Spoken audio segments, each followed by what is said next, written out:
안녕하세요, 달빛입니다. 자, 저는 그동안 얼굴 위주로 그림을 그렸는데요. 오늘은 동물을 한번 그려보도록 할게요. 동물의 얼굴. 동물 중에서도 어떤 걸 그릴까 하다가 제가 좋아하는 고양이를 한번 그려보도록 하겠습니다. 자, 바로 이 고양이를 그릴 건데요. 이 고양이를 완전 그대로 그리진 않고 이 고양이의 느낌을 살려서 약간 캐릭터 같은 느낌으로 한번 그려볼 거예요. 자, 여러분들도 따라 그리기 쉽게 아주 안 어렵게 간결하게 그릴 거니까 한번 따라서 한번 그려보면 좋을 것 같아요. 자, 먼저 고양이의 눈을 보면 뭔가 놀란 눈 같은 느낌인데 거의 동그라미에 가깝죠? 우리도 동그라미로 그립시다, 그냥. 동그라미 두 개를 균형 있게 양쪽에다가 그려주세요. 자, 가장 중요한 거는 균형 있게 그리는 거예요. 양쪽이 균형감 있게 동그라미를 그립시다. 눈동자도 한번 그립시다. 코를 그릴 땐 귀여운 느낌이 들게 코는 좀 작게 그려볼까요?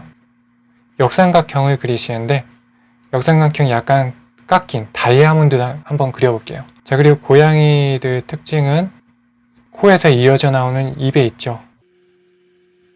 입도 살짝 그려줍시다. 자, 얼굴형을 그릴 건데 약간 볼살이 있어 보여요. 볼살이 있어 보이는데 약간 털의 느낌이 이렇게 있으니까 그런 거 살려서 그려볼게요. 양쪽을 균형 있게 그리는 거니까 균등하게 그린다라고 생각을 하고 그리세요.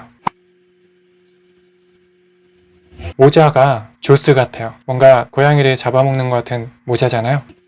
그거의 느낌을 살려서 그립시다. 이빨이 하나, 둘, 셋, 넷, 다섯, 여섯.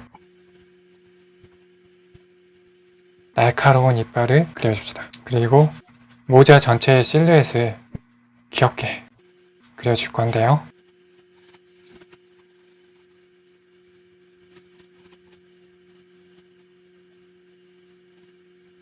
사진상에 모자에 끈이 달려 있는데요. 이게 전체적으로 어떻게 생겼는지 모르기 때문에 제가 임의로 상상해서 매듭지어서 그리겠습니다. 조스의 특징 같은 거를 살려줍시다. 뾰족한 등에 있는 모자에 눈도 달려 있으니까 눈도 그려줍시다. 너무 똑같이 그릴 필요 없어요. 그냥 이렇게 가볍게 한번 스케치만 하고 나서 채색은 수채 색연필로 베이스를 깔고 유성 색연필로 약간의 디테일을 살려주고 그렇게 그림을 그릴 거예요. 자, 먼저 눈을 보면은 약간 푸른 전체적으로 푸른 빛이 감도니까 푸른색을 살짝 베이스에다가 깔게요. 약간 그라데이션을 준다고 생각을 하고 위에서 아래로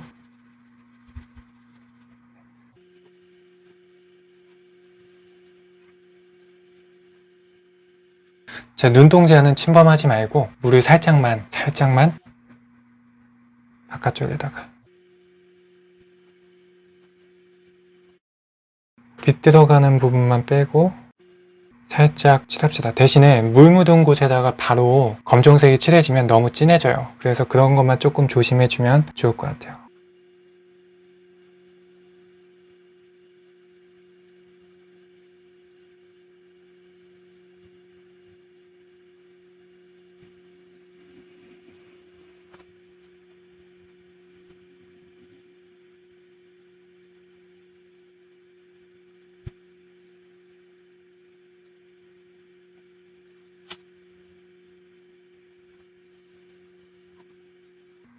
눈의 테두리도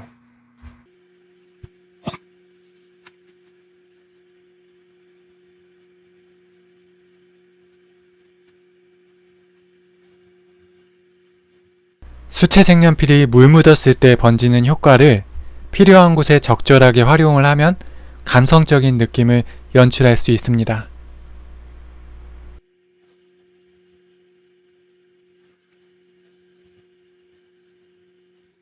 코를 그릴 때는 검정색으로 테두리를 칠해주고 내부는 갈색으로 채워줍니다.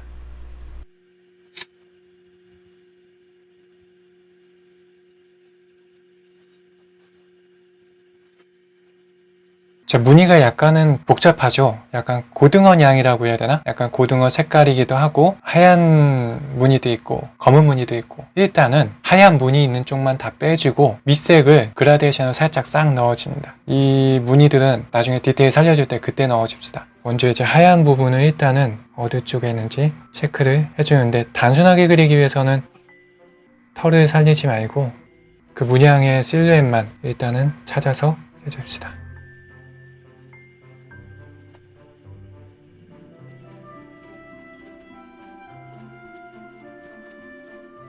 하얀 쪽은 일단은 남겨주고 표시만 살짝 해주세요. 자, 제가 스케치는 지워지는 색연필로 하기 때문에 이렇게 지울 수 있는 거예요. 그냥 색연필은 잘 안 지워지겠죠. 그래서 여러분들 스케치할 때는 이거 없으면 그냥 연필로 스케치를 하세요. 자, 연하게 깔아줄 만한 색을 고르면은 사실은 약간 회색에다가 잿빛 같은 느낌이지만은 잿빛이 없어요. 검은색을 살짝 깔아줘 볼까? 검은색을 한번 살짝 회색 느낌 나게 깔아줘 볼게요.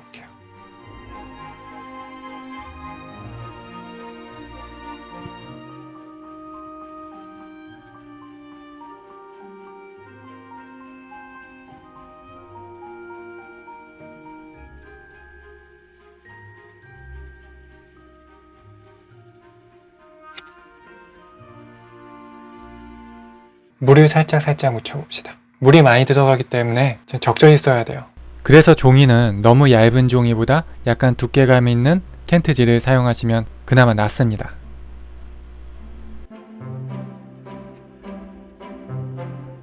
자, 물을 많이 넣었기 때문에 좀 종이가 살짝 울었죠? 어쩔 수 없어.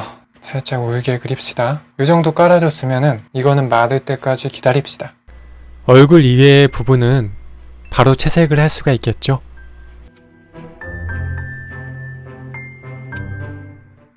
깊이 있는 부분을 깊이 있게 표현합시다.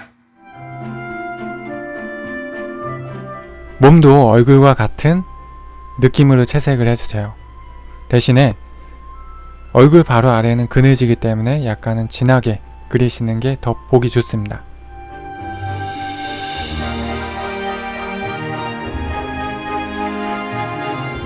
자, 모자도 원래 회색인데 회색으로만 다 그리면 너무 같은 톤이 될 것 같아서 약간은 다른 변화를 주기 위해서 색깔을 달리 해보았어요.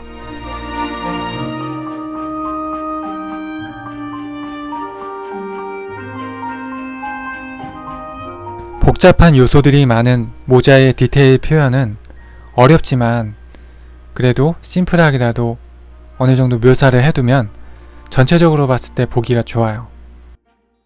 수채 색연필로 표현할 건 다 했잖아요. 이제 디테일한 묘사는 수채 색연필이 다 말랐을 때 유성 색연필을 활용해서 좀 더 자세하게 묘사를 하시면 되겠습니다.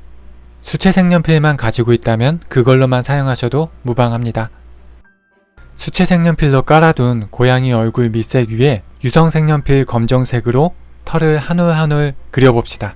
털이 가는 방향대로 약간은 불규칙적이면서 일관성 있게 가닥가닥 간격을 두어서 그려주세요. 고양이 무늬도 섬세하게 그려줍시다. 이렇게 단순한 형태의 그림은 복잡한 질감을 표현해주면 전체적인 밸런스가 좋아집니다. 이제 그릴 건 거의 다 그렸기 때문에 전체적인 밸런스를 맞춰가면서 부족한 부분을 묘사해 나가시면 되겠습니다.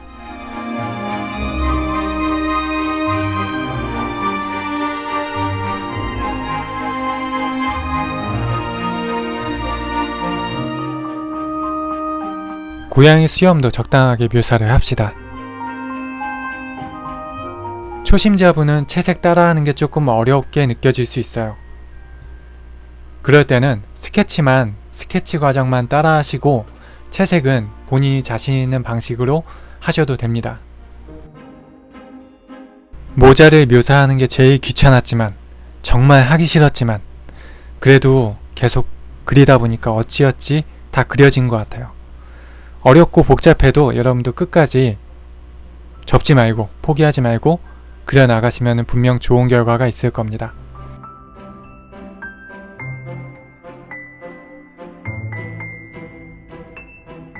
이 영상이 도움이 되셨다면 구독과 좋아요 꼭 해주시고요. 마지막으로 빠른 배속 보시고 아이패드도 좀 더 그린 과정까지 마무리하겠습니다.